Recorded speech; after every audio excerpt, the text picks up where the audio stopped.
To qualify the paper, you have to solve 28 questions correctly, and out of that 28 questions, 25 questions are coming from number system. CSAT as well, we are sticking to our mission of affordability. It is a complete CSAT foundation course.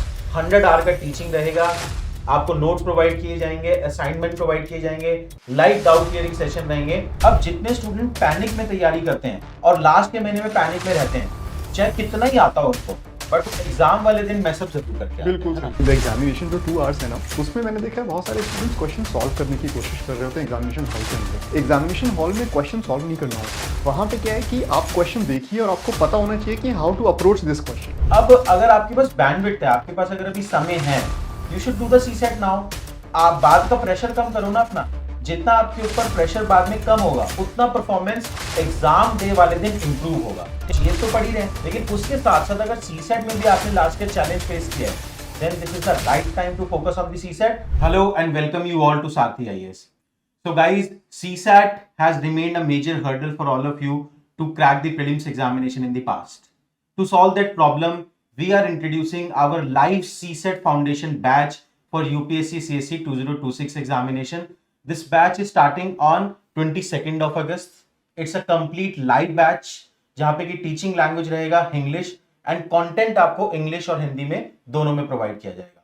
तो to further discuss the details of this programme, we have with us Ram Mohan Pandey sir. Hello sir. Hello everyone. तो sir क्या क्या course के feature रहेंगे, एक बार please आप ही detail में सभी स्टूडेंट को बताइए। ठीक है, मैं एक्सप्लेन कर देता हूँ। So guys, this course is designed closely aligned to UPSC. It's around 3 months का program, 100 days का program it would be there, right? जिसमें कि total around 60 to 70 hours की classes होंगी, and weekly there will be 4 classes which 2 hours each, right? So Monday to Thursday classes हुआ करेंगे आपके 2 hours each, and इसके बाद जो है जब classes हो जाएंगे तो doubt session भी होंगे उसी topics पे, right? To get it better, I mean आपको question solve करने होंगे, उसकी practice हुआ करेगी, and उसके बाद 1-2 आपके test भी होंगे, ठीक है, आपको चीज़ों को और अच्छे से ग्रास्प करने के लिए, और उसमें आपको फीडबैक्स भी रेगुलर दिए जाएंगे। इसके अलावा अगर आपको कभी अपने कोई क्वेश्चंस पूछने हैं तो भी उसके डाउट सेशंस हुआ करेंगे इस तरह से, ठीक है। तो ऐसी ये तो क्लासेस हो गए। मोर ओवर यहाँ पे PYQ सेशन बहुत इंपॉर्टेंट है, ठीक है। तो PYQ आप जब भी कभी UPSC का कोई भी एग्जाम प्रिपेयर करते हैं तो उसके लिए जो बेस्ट रेफरेंस है, मैं तो कहता हूँ वो PYQs ही है। तो PYQs अगर आप अच्छे से कर रहे हैं, और यहाँ पे हम लोग PYQs बहुत अच्छे से डिस्कस करते हैं अपनी क्लास में। मोरओवर जो हमारा स्टडी मटेरियल है उसमें हर एक टॉपिक के बाद हमने टॉपिक के जो PYQs हैं वो सेग्रीगेट किए हुए हैं फ्रॉम 2011 टू 2025, राइट, ठीक है। और वो PYQs आपको दिखाएगा कि किस तरीके से UPSC में अभी जो है पैटर्न चेंज होना शुरू हो गया है, right. And sir new questions भी आई एम श्योर प्रैक्टिस करेंगे हम यहाँ पे। यस, न्यू क्वेश्चंस प्रैक्टिस करेंगे। जैसे मैं आपको बताता हूँ कि एक टॉपिक है डेटा सफिशिएंसी, राइट। अब डेटा सफिशिएंसी में क्या होता है कि आपको क्वेश्चन सॉल्व नहीं करना है, you just have to tell the tell कि whether the given data is sufficient to find the answer और नॉट, राइट। अब उसमें भी UPSC धीरे धीरे चेंजेस करते जा रहा है। आप लोगों ने क्वेश्चन देखे होंगे स्टूडेंट, जिसमें लिखा होता है कि statement 1 alone is sufficient to find the answer, statement 2 alone is sufficient to find the answer. तो इस टाइप के क्वेश्चंस। और इस बार UPSC ने एक चेंज और कर दिया कि question can be answered without even using any statement. अच्छा, राइट। तो एग्जामिनेशन में UPSC हमेशा कुछ ना कुछ सरप्राइज एलिमेंट रखता है, तो हम लोग उस तरह से चीजों को कैटर करते हैं, राइट। एंड सर एक और क्वेश्चन है स्टूडेंट की साइड से कि इस प्रोग्राम को हम बिल्कुल स्क्रैच से प्रिपरेशन स्टार्ट करने वाले हैं या ये खाली रिवीजन प्रोग्राम है? नहीं, ये रिवीजन प्रोग्राम नहीं है। रिवीजन प्रोग्राम हम लोग बाद में करेंगे, ये बिल्कुल स्क्रैच से शुरू करेंगे। No prior knowledge is required, ठीक है। आप बिल्कुल आराम से पढ़ना शुरू करिए। हम लोग आपको इवन ये भी एक्सप्लेन करेंगे कि नंबर्स क्या होते हैं, क्या है नेचुरल नंबर्स, क्या है रियल नंबर्स, क्या है प्राइम नंबर्स, एंड क्वेश्चन को पढ़ने का भी तरीका है guys. If question says natural number और if question says integer, right. So अगर क्वेश्चन कह रहा है कि assume x is an integer, तो इसका मतलब है question wants you to assume for negative values as well, right. But if question says assume x is an natural number, suppose that, right, तो natural number starts from 1, even 0 भी नहीं लेना है आपको, राइट, राइट। तो basic terminology भी हम यहाँ पे क्लियर कर रहे हैं। एग्जैक्टली। क्वेश्चन को पढ़ना भी बहुत इंपॉर्टेंट है अच्छी तरह से, राइट। तो these are the feature. Further और कुछ क्वेश्चंस हैं सर स्टूडेंट की साइड से जो मैं वीडियो में आगे आपसे पूछता हूं। श्योर। तो इस कोर्स में राम मोहन पांडे सर आपको पढ़ाने वाले हैं। आपने लास्ट वीडियो भी साथ ही इसके चैनल पे देखा होगा, व्हाई वी डिसाइडेड कि yes somebody who has credential with respect to the aptitude teaching in the whole ecosystem, जिन्होंने कैट के लेवल पे पढ़ाया हुआ हो प्लस एक आईआईटी बैकग्राउंड है तो एप्टीट्यूड थोड़ा बेटर हो जाता है ना। ऐसे टीचर को सीसेट पढ़ाना चाहिए। अगर वो यूपीएससी जिस टाइप के क्वेश्चन अभी पूछ रहा है, अगर वो स्टूडेंट को सिखाना चाहते हैं कि उसको कैसे सॉल्व करें, तो उस लेवल का एप्टीट्यूड आना चाहिए। That is why Ram Mohan Pandey sir will be teaching CSAT within this course at Sarathi IAS. Now sir कुछ और क्वेश्चन मैं पूछना चाहूंगा आपसे जी। कि अब सर देखिए, अगर हम मान लीजिए कोई अगर सीसैट की प्रिपरेशन अगस्त में स्टार्ट कर रहा है, ठीक है, या फिर कोई स्टूडेंट अगर सीसैट की प्रिपरेशन फरवरी में स्टार्ट करता है ना, एक काफी लोगों का ये एटीट्यूड रहता है सीसैट को लेके। स्पेशली मैं उन लोगों की बात कर रहा हूं जिनका लास्ट ईयर सीसैट की वजह से एग्जाम क्लियर नहीं हुआ, तो क्या डिफरेंस रहता है, when should one ideally start CSAT preparation? देखिए, मुझे ऐसा लगता है इस मामले में कि अगर एक तो ये थोड़ा सा सब्जेक्टिव क्वेश्चन भी हो जाता है। उसका रीज़न है कि स्टूडेंट का बैकग्राउंड क्या है, काफ़ी हद तक इस पर चीज़ें डिपेंड करती हैं।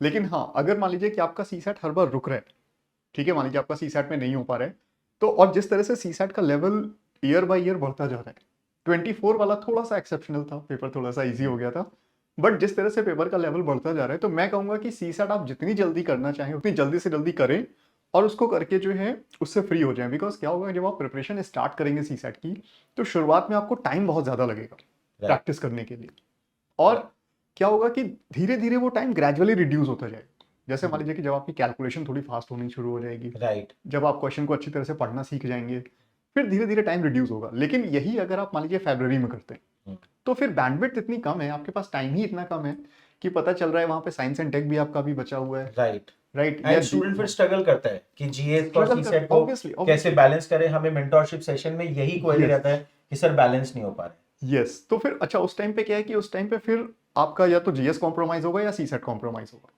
राइट, तो मेनली क्या होता है कि जीएस में लोग कॉम्प्रोमाइज नहीं करते क्योंकि जीएस तो मेंस में भी करना है, तो फिर वो सीसैट कॉम्प्रोमाइज होता है। राइट, राइट, और एंड में सीसैट की वजह से एग्जाम वो क्लियर। हाँ, प्रीलिम्स का गेट ही नहीं खुल पाता है, तो मेंस में आप जा ही नहीं पाते। राइट, एंड सर एक और क्वेश्चन है मेरे यहाँ पे, इस कोर्स को करने के बाद क्या कुछ एडिशनल बुक्स की रिक्वायरमेंट है स्टूडेंट्स को? एडिशनल बुक्स की रिक्वायरमेंट नहीं है, मैं कहूंगा, बिकॉज मार्केट में जो बुक्स हैं अभी, मुझे लगता है कि सबसे अच्छी बुक आपको जो मिलेगी वो हमारी तरफ से मिलेगी। राइट, तो उसी के क्वेश्चन प्रैक्टिस कर उसी को प्रैक्टिस करिए। यस, बिकॉज यूपीएससी क्वेश्चंस पे बेस्ड, मतलब उसी पैटर्न पे बेस्ड क्वेश्चंस हमने डाले हैं, तो इसलिए मैं कहूंगा कि हमारी बुक जो है मार्केट में शायद सबसे अच्छी बुक है अभी। राइट, ठीक है, थैंक यू सर। अब थोड़ा सा सर सबको एक बार शेड्यूल के बारे में भी समझा देते हैं। Yes. इस तरीके से हम तीनों टॉपिक कवर करने करेक्ट वाले हैं। करेक्ट। फ्रेंड्स, मैं आपको बताऊं, जैसे अभी आपने पेपर का पैटर्न देखा होगा, तो इस समय नंबर सिस्टम का वेटेज सडनली बहुत ज्यादा हो गया है। लाइक 23 में 23 क्वेश्चन आए थे, 24 में 24 क्वेश्चन आए थे, 25 में 25 क्वेश्चन आए। ओके, ठीक है, And let me tell you, to qualify the paper, you have to solve 28 questions correctly, and out of Right. that 28 questions, 25 questions are coming from number system only. Right, So that makes this topic of a huge weightage actually, right?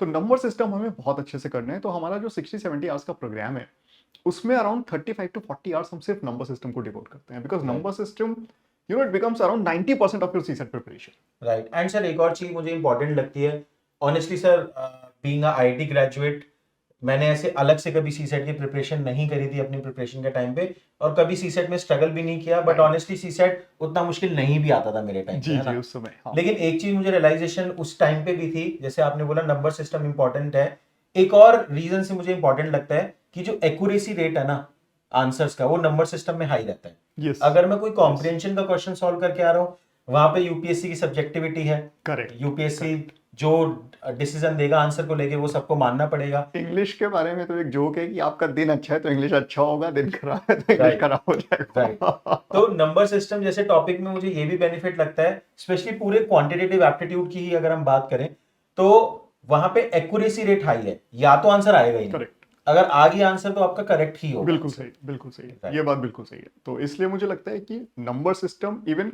Quant for that matter, ये जो है अगर आप अच्छे से prepare कर लेते हैं, और रीजनिंग में कुछ कुछ क्वेश्चंस आपके सही होंगे ही होंगे, बिकॉज रीजनिंग अभी यूपीएससी में कंपैरेटिवली इजी है। इजी है, राइट। Yeah, तो यही एक डिफिकल्ट सेक्शन है और इसी पे हम सबसे ज्यादा टाइम लगाने वाले हैं। Exactly, that is the ideology, ठीक है। तो alright sir, so this is how we are going to cover the 3 sections, है ना, quant, LR and comprehension in this particular CSAT course.